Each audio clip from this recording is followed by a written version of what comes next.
here's the question that matters. Right? Because we're beginning to get all the tools together to evolve ourselves. And we can evolve bacteria, and we can evolve plants, and we can evolve animals. And we're now reaching the point where we really have to ask, is it really ethical, and do we want to evolve human beings? And as you're thinking about that, let me talk about that in the context of prosthetics. Prosthetics past, present, future. So this is the iron hand that belonged to one of the German counts, loved to fight, lost his arm in one of these battles. No problem, he just made a suit of armor, put it on, perfect prosthetic. That's where the concept of ruling with an iron fist comes from. And of course, these prosthetics have been getting more and more useful, more and more modern. You can hold soft-boiled eggs. You can have all types of controls. And as you're thinking about that, there are wonderful people like Hugh Hare who've been building absolutely extraordinary prosthetics. So the wonderful Amy Mullins will go out and say, how tall do I want to be tonight? Or he'll say, what type of cliff do I want to climb? Or does somebody want to run a marathon, or does somebody want a ballroom dance? And as you adapt these things, the interesting thing about prosthetics is they've been coming inside the body. So these external prosthetics have now become artificial knees, they've become artificial hips, and then they've evolved further to become not just nice to have, but essential to have. So when you're talking about a heart pacemaker as a prosthetic, you're talking about something that isn't just, I'm missing my leg, it's if I don't have this, I can die. And at that point, a prosthetic becomes a symbiotic relationship with the human body.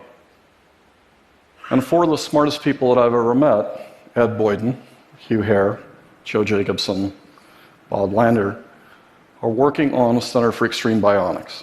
And the interesting thing, what you're seeing here is these prosthetics now get integrated into the bone, they get integrated into the skin, they get integrated into the muscle. And one of the other sides of Ed is he's been thinking about how to connect the brain using light or other mechanisms directly to things like these prosthetics.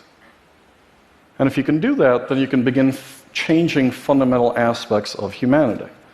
So how quickly you react to something depends on the diameter of a nerve. And of course, if you have nerves that are external or prosthetic, say with light or liquid metal, then you can increase that diameter, and you could even increase it theoretically to the point where, as long as you could see the muzzle flash, you could step out of the way of a bullet. Those are the order of magnitude of changes you're talking about. This is a fourth sort of level of prosthetics. These are phonak hearing aids.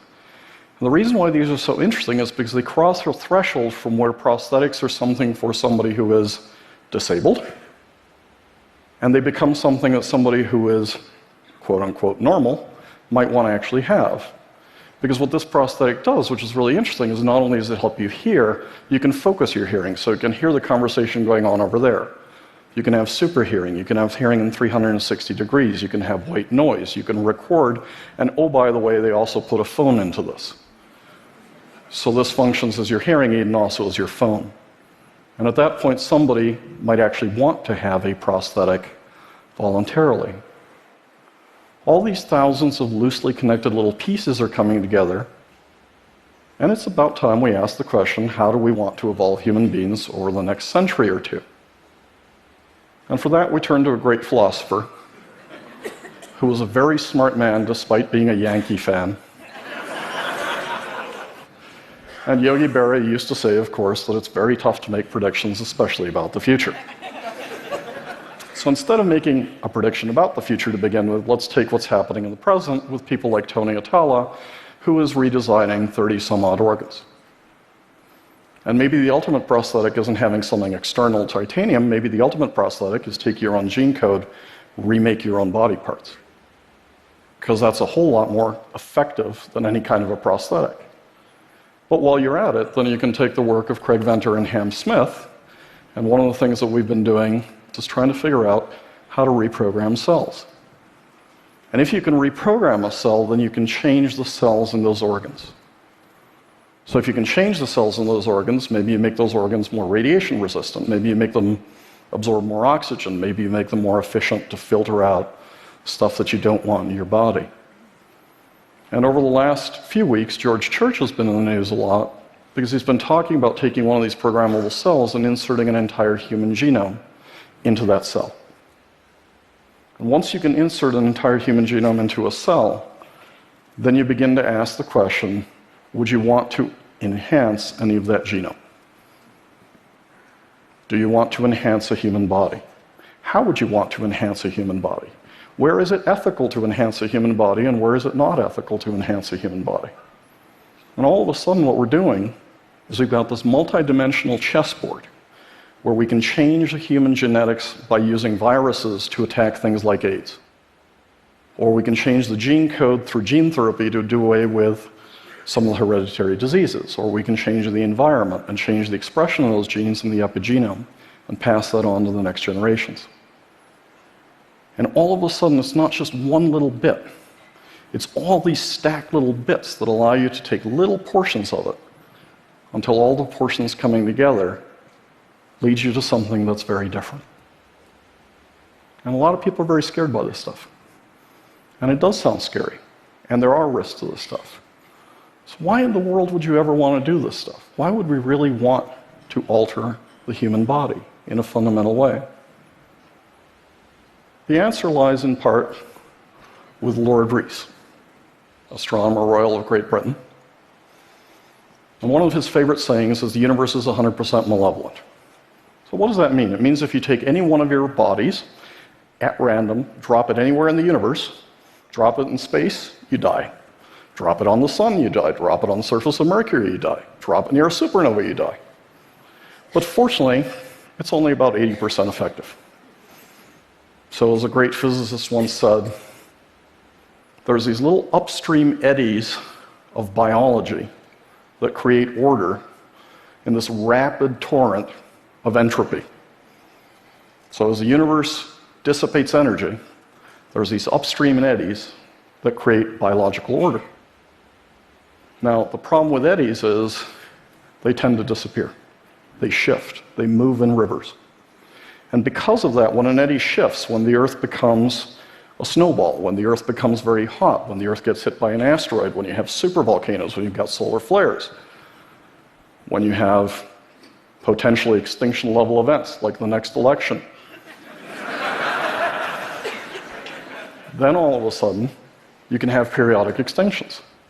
And by the way, that's happened 5 times on Earth, and therefore it is very likely that the human species on Earth is going to go extinct someday.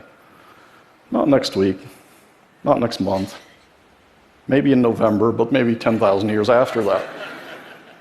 As you're thinking of the consequence of that, if you believe that extinctions are common and natural and normal and occur periodically, it becomes a moral imperative to diversify our species. And it becomes a moral imperative because it's going to be really hard to live on Mars if we don't fundamentally modify the human body. Right? You go from one cell, mom and dad coming together to make one cell, in a cascade to 10 trillion cells. We don't know if you change the gravity substantially if the same thing will happen to create your body. We do know that if you expose our bodies, as they currently are, to a lot of radiation, we will die. So as you're thinking of that, you have to really redesign things just to get to Mars. Forget about the moons of Neptune or Jupiter.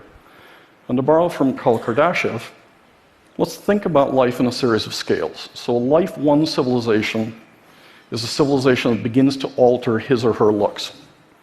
And we've been doing that for thousands of years. You know, you've got tummy tucks, and you've got this, and you've got that. You alter, you know, your looks, and I'm told that not all of those alterations take place for medical reasons.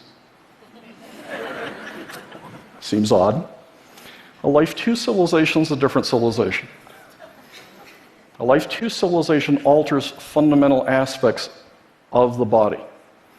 So you put human growth hormone in, the person grows taller, or you put X in, and the person gets fatter, or loses metabolism, or does a whole series of things, but you're altering the functions in a fundamental way. To become an intrasolar civilization, we're going to have to create a Life 3 civilization. And that looks very different from what we've got here. Maybe you splice in Deinococcus radiodurans so that the cells can resplice after a lot of exposure to radiation. Maybe you breathe by having oxygen flow through your blood instead of through your lungs. But you're talking about really radical redesigns. And one of the interesting things that's happened in the last decade is we've discovered a whole lot of planets out there. And some of them may be Earth-like. The problem is, if we ever want to get to these planets, the fastest human objects, Juno and Voyager and the rest of the stuff, take tens of thousands of years to get from here to the nearest solar system.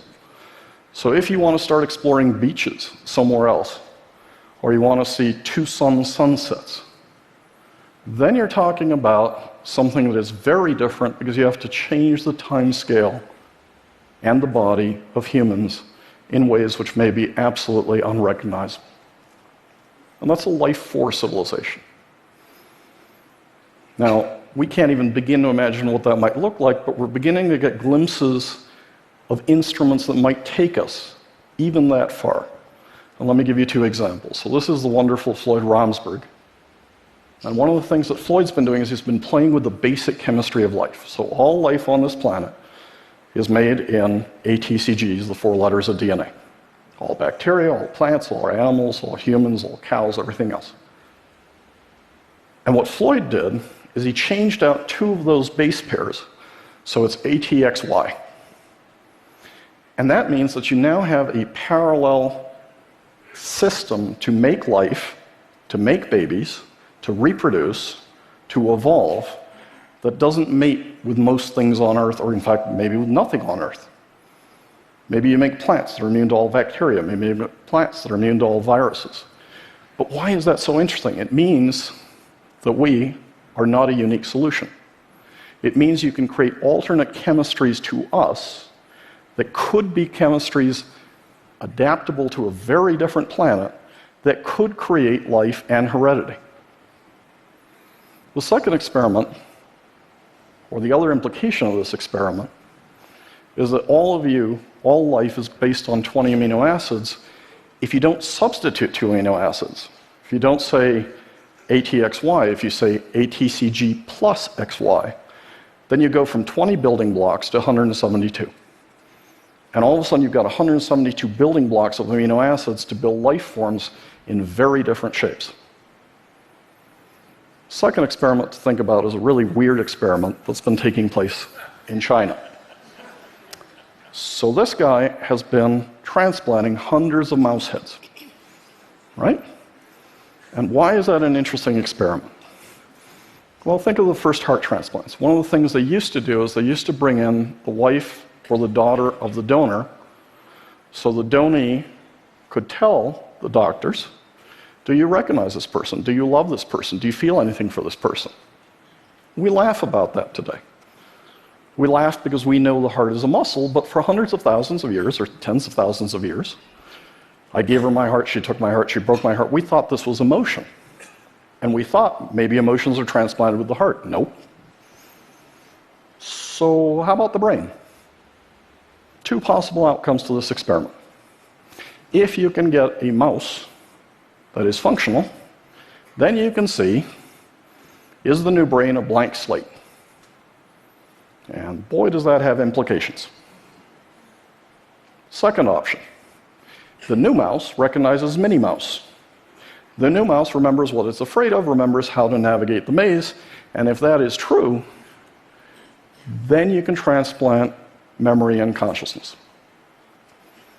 And then the really interesting question is, if you can transplant this, is the only input-output mechanism this down here? Or could you transplant that consciousness into something that would be very different, that would last in space, that would last tens of thousands of years, that would be a completely redesigned body that could hold consciousness for a long, long period of time? And let's come back to the first question. Why would you ever want to do that? Well, I'll tell you why. Because this is the ultimate selfie. This is taken from 6 billion miles away, and that's Earth. And that's all of us. And if that little thing goes, all of humanity goes. And the reason why you want to alter the human body is because you eventually want a picture that says, that's us, and that's us, and that's us, because that's the way humanity survives long-term extinction. And that's the reason why it turns out it's actually unethical not to evolve the human body, even though it can be scary, even though it can be challenging. But it's what's going to allow us to explore, live, and get to places we can't even dream of today, but which our great-great-great-great-grandchildren might someday. Thank you very much.